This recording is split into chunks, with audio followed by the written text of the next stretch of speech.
15 na contractors, 15 lang ang naka-corner ng flood control project funds. Dapat po suriin din. Hindi lang po sa taon na ito, kundi sa past 5 years. O kaya sa past 3 years na lang na si BBM ang presidente. Ito po ang mga congressman na contractor din. Ito po ang nambababoy sa ating party list na sistema.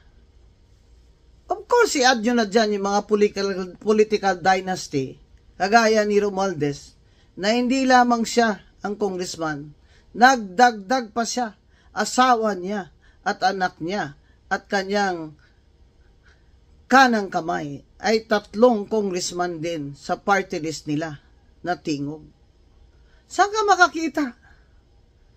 Yung dating speaker, wala namang party list yun.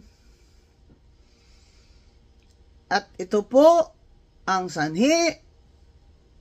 Ito mga congressman na siya ring kontraktor ay sanhi po talaga ng talamak na korupsyon na ng Pilipinas, sa Pilipinas. Ito ang number 1 nating problema. Corruption. Kung kaya wala na pong naiiwang pera at tax na lang ng tax ang gobyerno. Wala na pong binibigay na pondo sa budget para sa mahihirap, para sa kalusugan ng mahihirap, at sa mga long-term projects na sana ay totoong pinag-aralan at talagang totoong makakapagbigay ng mga trabaho sa ating mga kababayan at mag-earn naman ng income sa Pilipinas, sa ating bansa. Ito po talaga ang problema natin, yung corruption. 3 years na si BBM. Saka lang niya na-realize na talagang sobra na, tama na, tigilan na. 3 taon, tulog lang ang presidente natin. Hindi niya alam na ang GSIS pala natin, kung saan ang ating mga insurance ay nakasalalay dyan, ay nilagay ng chairman at ng mga direktor ang 1 billion sa isang online gambling company. Hindi alam ni BBM? Wala nga siyang alam. Kung ganyan. Tapos kung maka-iling-iling lang siya, para siyang, well, you know, I didn't know that. I didn't know that. You didn't know that? So what are you gonna do about it now, Mr. President? Tanggalin nyo na yan sila. Tanggalin nyo silang lahat. Pinaka-stable yan na insurance fund yung GSIS dahil kinakaltas yan sa sweldo naming mga government employees. Tapos ganyan lang. Ilulugi.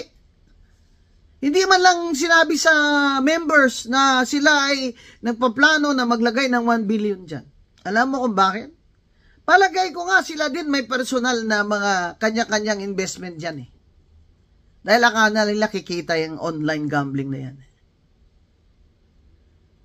Hindi ba dapat pinagbabawal yan? Tayo nga ng mga public officials na empleyado. Kahit ako, hindi ako official ngayon, public figure ako. Hindi ako dumadaan sa mga casino. Kung dumadaan man ako papuntang mga restaurant, ay hiyang-hiya po ako.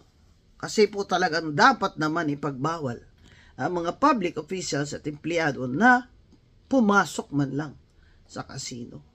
Lalo na po mga huwes, piskal, at mga elected officials.